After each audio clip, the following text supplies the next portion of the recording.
ये योग बना है और हमारे बीच में माननीय आर्य जी ने भी बड़ी सुंदर बात कही।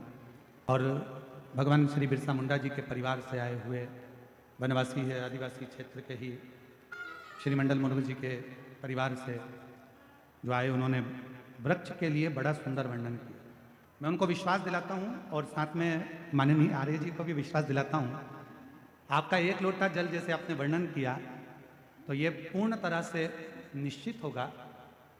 और जो 2026 आ रहा है उसकी जो शिवरात्रि है वो ऐसी शिवरात्रि आ रही है जिस शिवरात्रि में अगर 3 दिवस तक घर के अंदर रखकर बेलपत्र के वृक्ष की सेवा कर कर और बेलपत्र को वृक्ष को शिवरात्रि के द्वितीय दिवस में उसको यदि किसी स्थान पर रोपित किया जाएगा, जो व्यक्ति जिस घर से उसको रोपित करेगा, लगाएगा और उस वृक्ष की परवरिश करेगा, उसकी जिंदगी में कभी संपदा की कमी नहीं आएगी। ऐसी शिवरात्रि शायद पहली बार ऐसा योग बन रहा है, तो हम पूर्ण भरोसे के साथ कहते हैं कि विठलेश सेवा समिति कुबेरेश्वर धाम इस शिवरात्रि को हरित शिवरात्रि के रूप में, ग्रीन शिवरात्रि के रूप में मनाएगा। अब की बार जो शिवरात्रि होगी उसको ग्रीन शिवरात्रि के रूप में हम लोग उसको मनाएंगे।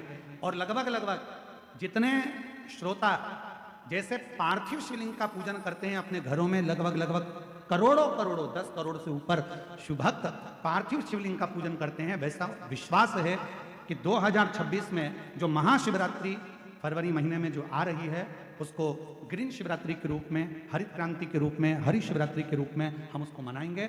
और पूरा भारत ही नहीं, पूरा देश विदेश एक बेलपत्र का वृक्ष जरूर लगाएगा और करोड़ों वृक्ष इस पृथ्वी की शोभा बढ़ाएगा।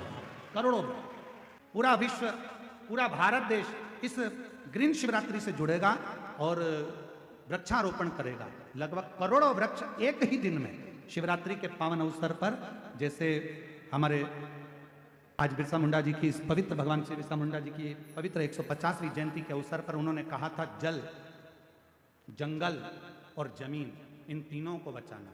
तो अगर वृक्षारोपण होता है और माननीय आर्य जी ने भी कहा कि एक लोटा जल चढ़े तो शिव पर भी चढ़े और वृक्ष पर भी चढ़े, तो वो पूरी प्रकृति को हरा भरा रखेंगे। आप लोग साथ दोगे ना? जम के बोलो जरा, तैयार हो सब?